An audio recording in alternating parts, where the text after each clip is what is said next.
की रात। एक बार की बात है, एक छोटे से गांव में एक पुरानी और खंडहर हवेली थी, जिसे सब लोग भूतिया हवेली के नाम से जानते थे। कोई भी उस हवेली के पास रात में जाने की हिम्मत नहीं करता था। लोग कहते थे कि वहां रात में अजीब आवाजें आती हैं और कुछ अज्ञात ताकतें लोगों को नुकसान पहुंचा सकती हैं।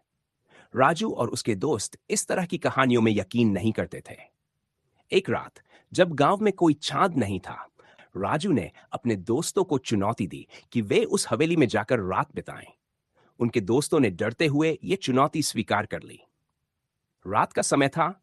हवेली की चारों ओर सन्नाटा था। केवल हवाओं की सिसकियां सुनाई दे रही थीं। जैसे ही राजू और उसके दोस्त हवेली के अंदर पहुंचे, उन्हें वहां का माहौल अजीब लगा। दीवारों पर काले धब्बे थे, खिड़कियां आधी टूटी हुई थीं और चारों ओर अजीब सी ठंडक थी। उन्होंने तय किया कि वे हवेली के मुख्य कमरे में रुकेंगे। वहां एक पुरानी कुर्सी और एक बड़ा सा शीशा था। अचानक एक जोरदार आवाज आई, मानो कोई दरवाजा जोर से बंद हुआ हो। सब घबरा गए, लेकिन राजू ने अपने दोस्तों को समझाया कि ये सिर्फ पुरानी हवेली की आवाजें हैं। लेकिन कुछ ही देर बाद शीशे में एक अजीब सा धुंधला चेहरा दिखाई दिया। वह चेहरा धीरे धीरे साफ होने लगा और एक महिला की परछाई उसमें नजर आने लगी। उसके लंबे काले बाल, लाल आंखें और चेहरा सफेद था, मानो वह सदियों से वहीं बंद हो।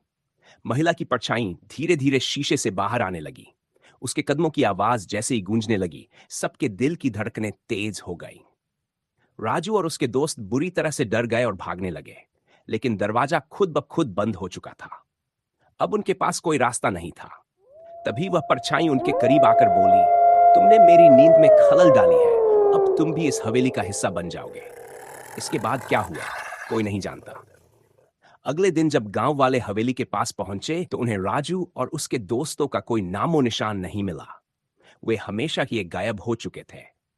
तब से हवेली अभी डरावनी मानी जाती है और कोई भी उस हवेली के करीब जाने की हिम्मत